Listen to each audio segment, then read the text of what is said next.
That. Yo, there it is. Right? There it is. Boom. Okay. So I want to get into some Q&A. So I give pornography talks, if you don't know. And at the end of a talk, you have like time for Q&A. But like students and just people in general don't like asking big porn-related questions in front of a crowd of people. So what I have them do, and these pieces of paper are from high school specifically. It was a youth group, and I bring out scratch pieces of paper for everyone, and they write down a personal question. If they were just talking to me, and I said, boom, I'll answer it on my YouTube. So I want to start cranking through Q&A. So without further ado, let's do what it do. Okay.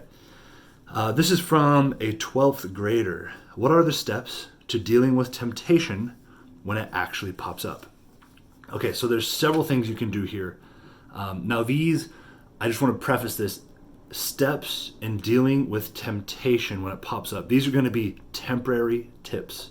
This is not a long-term solution to get out of pornography. That's more concerning a book I'm writing. Okay, but you have a temptation. It's flooding your mind.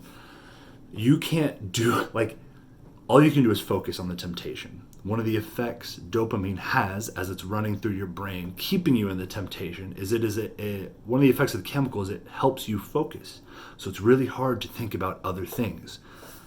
Basically, the whole goal in dealing with temptation when it pops up is going to be in distracting yourself to focus on something else. What that is actually practically, remove your phone or your computer, wherever, your iPad, remove that from you. Get away from it. Put a distance between you and it. Or remove yourself.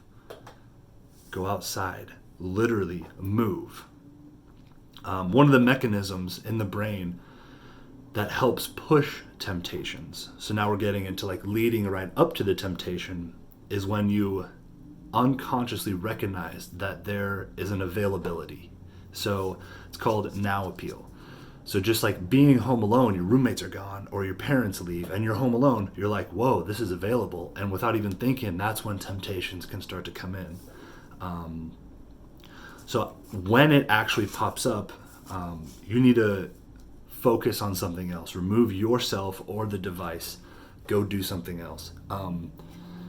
If you want to pay attention for those situations where temptations will come up, so being a little more proactive,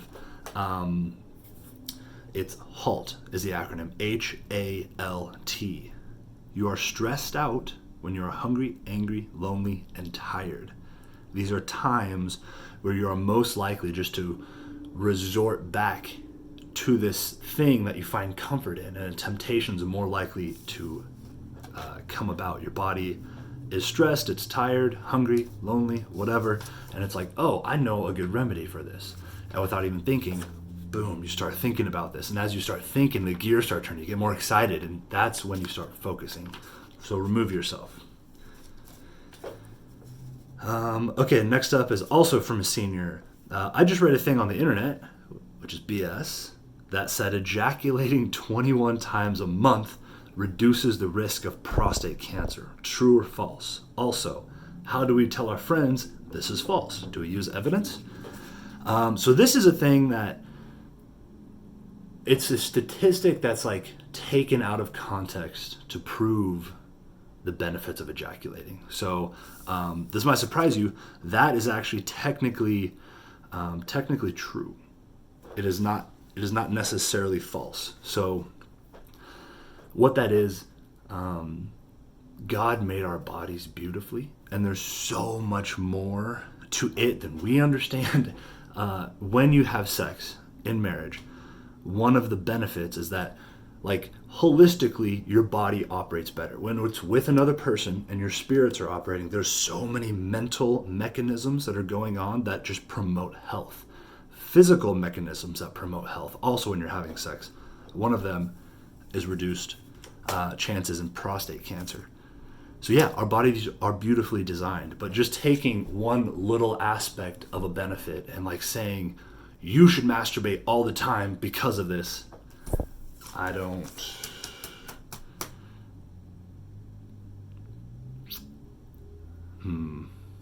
What's a good way to say that?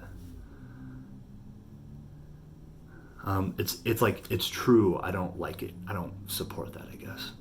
That's not a good enough reason to say you should masturbate all the time. Next one's from a 10th grader, and it was, how did you start giving talks? Man, so pornography and the effects just like on the Christian person was always something I was interested in. So like I was actually part of a group, and I just volunteered one time just to give a talk at like a retreat that they had.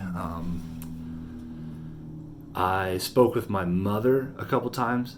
Her and I started speaking together. She gave talks by herself, and then I joined her for one. And you just start asking around. Like I personally just started asking. I knew people. I knew that they put things on, and there's just start small. Like my mom and I gave a talk to 7 people one time. An hour talk. So yeah, how did I start giving? It's something I'm passionate about, and I wanted to keep doing.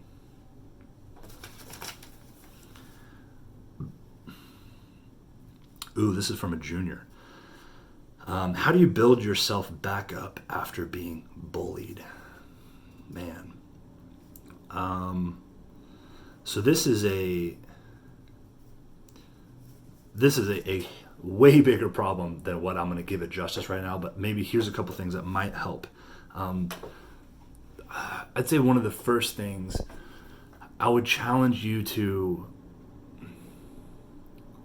understand the relationship you and that person have, and that what they say doesn't define you. And one thing that helps with that specifically is having empathy for the bully who's bullying you. And that's a really interesting thing, because when someone is bullying someone else, whether they realize it or not, they're not happy inside. Something is off. When a human person is like in love with who they are and happy and like doesn't have anything corrupt or like hurt inside of them, they don't have the capacity to hate on other people. When it's all good in here, good just comes out. So I think one thing that's really helpful is to have empathy, which to like understand where they're coming from, and like almost like if someone's bullying you, that is a tell that they are not happy with a part of themselves. Super interesting take. And I hope that can help kind of separate, like when someone puts you down, that doesn't define you. It doesn't define you. When someone puts you down, that's a tell that they're not happy. And it's like, man, to be able to go back just to your parents and people that matter to you should be able to build you up. If someone doesn't matter, I'm gonna start ranting. Yeah, if you take the weight of every person who ever gives their opinion, especially over the internet, I think the net might just be overall negative. Even if you hear several positives, like the weight that you can give a negative comment. So I guess that just comes back to being, striving to be more confident in yourself by surrounding yourself with people who are positive voices, knowing they're coming from a good place, so their voice has more weight. Okay. This next question is from a senior. Oh, man. So he has a bunch of like ridiculous questions. And I said, okay, honest. Why does my dog yelp when we kiss? So this kind of comes with the territory of speaking on pornography to high school kids. Is there are rebellious ass kids, and it is awesome to see. Oh my gosh, I love that he put this in here. It's like, it just reminds me of like part of who I was and some of the people that I hung out with in high school. Like we just like, if someone was saying something, we just wanted to do something else, like rebel against it. Like those are people with powerful spirits. And what's crazy is like when you give them a purpose, those are the kind of people that become unstoppable forces for good. So keep putting in your crappy questions. Also, why does your dog yell when you kiss? You're probably using too much tongue. And it even says, when we kiss, ... and do sex. Your issue there is probably your phrasing. Yeah, work on that. This next question. Oh my gosh, this has to be the previous guy's buddy. This is also a senior. Can I insert my penis into a tree?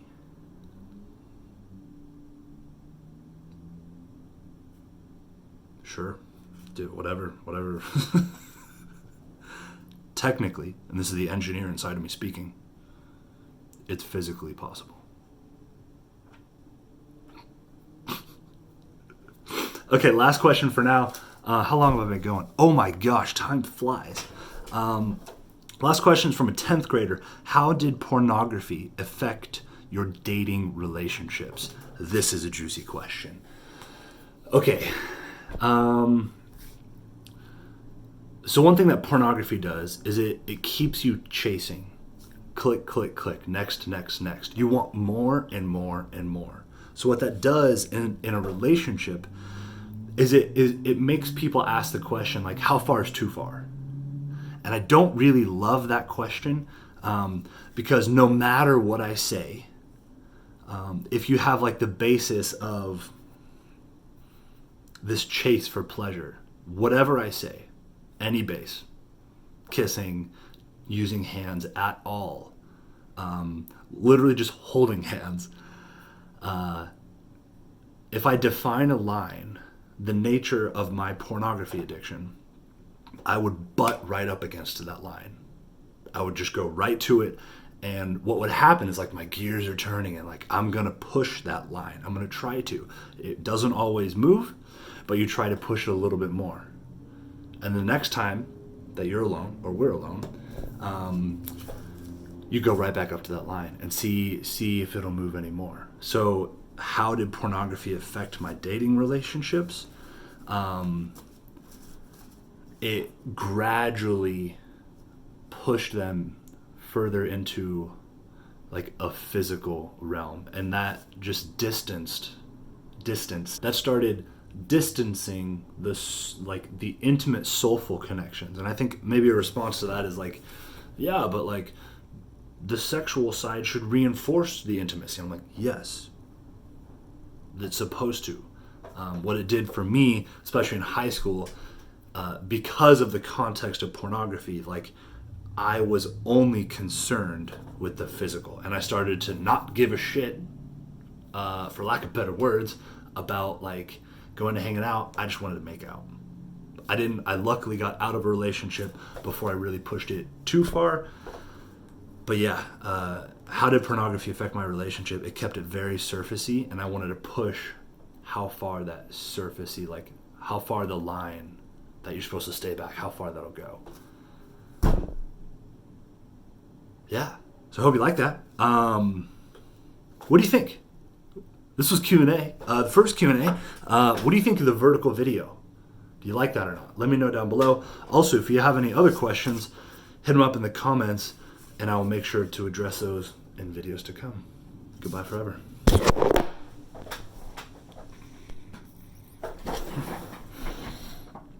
I'm sorry, I didn't mean to be so forceful.